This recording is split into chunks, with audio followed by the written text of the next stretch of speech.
Recent cult documentaries have been making headlines. One HBO series tells the tale of a leader called Mother God, who was eventually found dead and wrapped in Christmas lights. Another on Netflix follows the Twin Flames universe, where people seek their soulmates through online classes. So what draws people into these and the dozens of other cults around the world? For that, we are exploring it with Annie Malady with Point Park University. Thank you so much for coming in. Thank you. Such an interesting topic because I think so many of us are fascinated with how it all works, how people get sucked into it. And you're actually teaching a class on this very thing next semester. Yeah, in the spring, I'm teaching a class called Cults and Communes. That's a literature class, but it's going to be looking at real life examples of organizations, communities that are called cults and how we report on them. So even for us that aren't in cults or aren't drawn in, why do you think people are so fascinated with how it all works, how it all ticks? I think a lot of people like to think, oh, I would never get involved. It would never happen to me. But what a lot of people don't realize, and what sometimes these documentaries show you, is that we're engaging in rituals every day that are related to self-help or wellness or mindfulness, and that organizations or communities that are called cults sometimes just take those ideas and expand on them and make them more dramatic or more engaging, so that people become so wrapped up in it that becomes their day-to-day life instead of an element of their day-to-day life. And you and I were talking too, the word cult gets thrown around a lot, but is there a true definition? There has to be, right, of what constitutes a cult or a commune? I think it depends on who you ask. If you ask like psychologists, sociologists, they'll say different things. There is no real legal, to my understanding, definition of cult in the United States. We have freedom of organization, freedom of religion. So you can't take someone to court for being in a religious group or indoctrinated into a group in general, but you can try them for a crime they've committed while in the group. Right. But typically, cults are defined as a small community led by a single charismatic leader. And that charismatic leader is the element that a lot of people lean into, as that is what makes the cult. So let's talk about some of these documentaries recently that are exploring the lives and of the cult leaders and how these things have worked.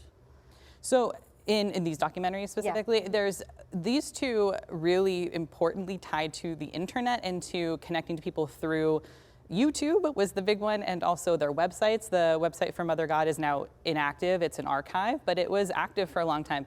The leader was on Dr. Phil. The emphasis now, I think, with a lot of organizations is how do you make yourself as known as possible if you want that, right? If you don't want to remove yourself from society, if you really want to have a lot of people engaged, the way we do it now is through social media. And same with Twin Flames, right? This is entirely based online. Fully online. It's if you took like online dating or online communities and you just escalated it really dramatically, which happens, I think, more often than we realize. Well, and who is susceptible to falling, I mean, I don't know if we could say falling victim to it, but joining one of these, maybe even not knowing that they are?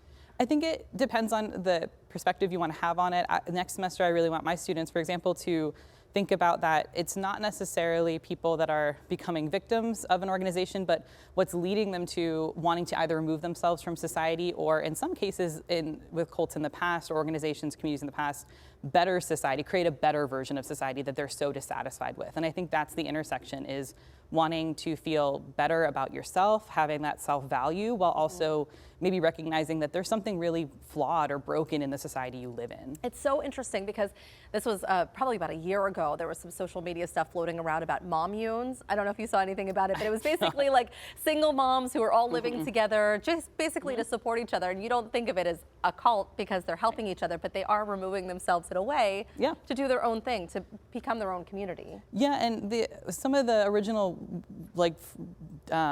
beginnings of the word cult, right, the origins of that word is from where we get cultivate from, is to create space and community. And so we use it derogatorily now, right? It's a negative connotation to have a cult, but what really is the line between just a community, a shared space, and then the cult element? So this class that you're going to teach next semester, can you give us some examples of what you'll take a look at, a closer look at? Sure. We're going to read Shirley Jackson's The Lottery, which is a short story that engages in what we'd perceive as maybe fanatical cult behavior, and it's suspenseful and it's very stressful, and it's a very famous piece. We're also going to look at examples such as the People's Jim Jones, right, and where does phrases like drink the Kool-Aid, right, come from, or why we might have these examples in our society like Waco that are so well known, but we only know elements of them. We only know the violent elements. We don't know what got to that point. So we talked a little bit about how the internet has played a huge role lately in some of these newer cults that we've heard about. And some of them even described as being multi-level marketing. Are you reading anything into this and seeing anything more about that? I think if you are really interested in like forums or YouTube videos, things that give you just a base level understanding of how different organizations and communities online work, MLMs, multi-level marketing comes up a lot. And I think one reason is that it has a lot of self-motivational things that you say to yourself and other people. There's a clear hierarchy. There's like the downline.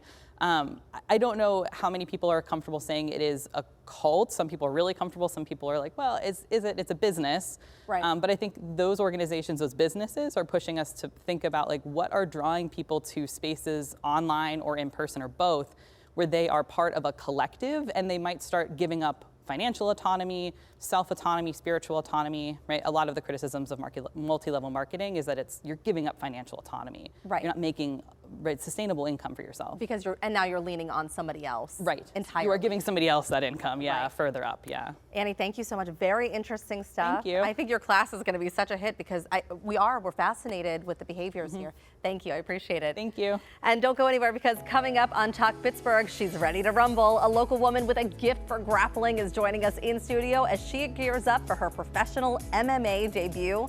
That's up next.